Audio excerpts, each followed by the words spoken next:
So yesterday I moderated the opening ministerial, and I thought it was very interesting because I felt there is a lot of positivity in the ministers and across the continent as to how Africa could add more value, beneficiation, which is what is being called, rather than just exporting just the raw ores, to add more value to it. And a lot of things happening. I will highlight a couple of things.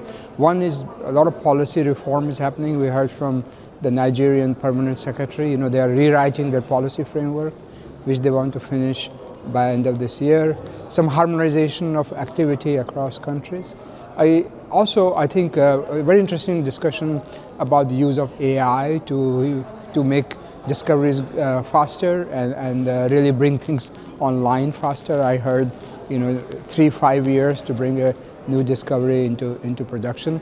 I think the challenge is going to be around working together. If every country wants to add value, it's not going to be feasible. So creating some harmonization of policies will be important. Also infrastructure, we talked a lot about infrastructure, right?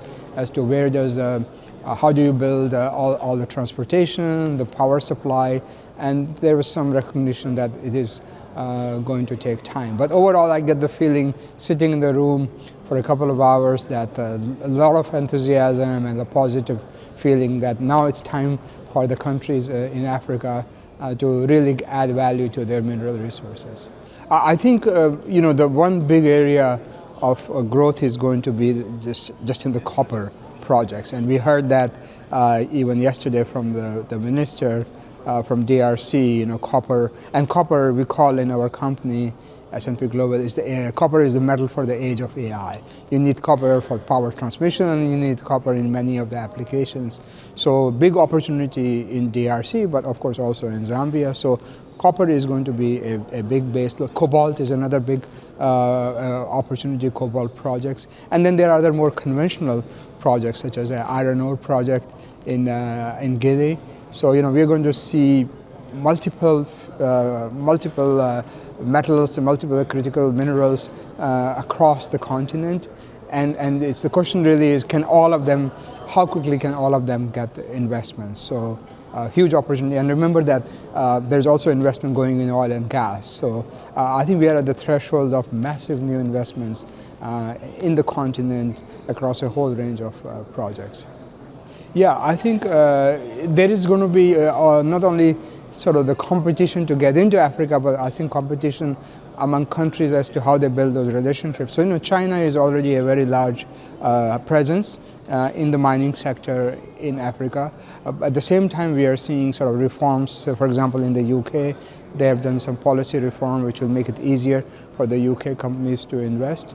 We are going to see with the new administration in the US big interest in mining. I mean, the mining in the US, or critical minerals, rare earths, is not just for kind of energy, but also for defense. You may know, for example, some magnets which are needed for drone production, and they are right now being supplied predominantly by China. So diversifying the supply chain is a big focus area, both for Europe and for the US, both governments and also companies. So I think we are going to see the tariffs are, in my view, not going to make a huge impact in terms of the investments, because there is a desire to open up the supply chains. So adding tariffs is not going to help, particularly on the critical minerals, rare earths side.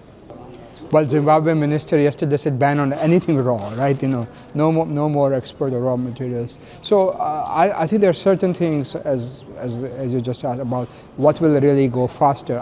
So few things: copper, cobalt, lithium, uranium, those kind of things, plutonium, where the need is higher, will definitely go faster. I think some of the other rare earths, although there is demand, but the volume of demand is not that significant, so they will go a bit slower. I think one of the big challenges for countries will be this sort of prioritizing where they really want to focus on. For example, if you have 60 minerals and you want to grow all of them, that's kind of not going to be feasible. It's going to require some more of a tailored approach. And then I think as I said in the panel also, countries need to work together, to build the infrastructure, to build roads, as we heard, Many countries where the raw minerals are interior, meaning they need infrastructure to move the material, even processed products to the ports to ship, and that's going to require again working together to build those roads, and electricity grid, which is a big challenge to bring electricity to places where there is lack of power, which is going to be very important for mining operation. But at the end, I will say, look, we heard policy reform is happening. People are realizing, and even though there is a desire for value added and not just selling raw, or some reality check, ultimately will come into place to say, where should we put our money? Where should we focus on to get the advantage?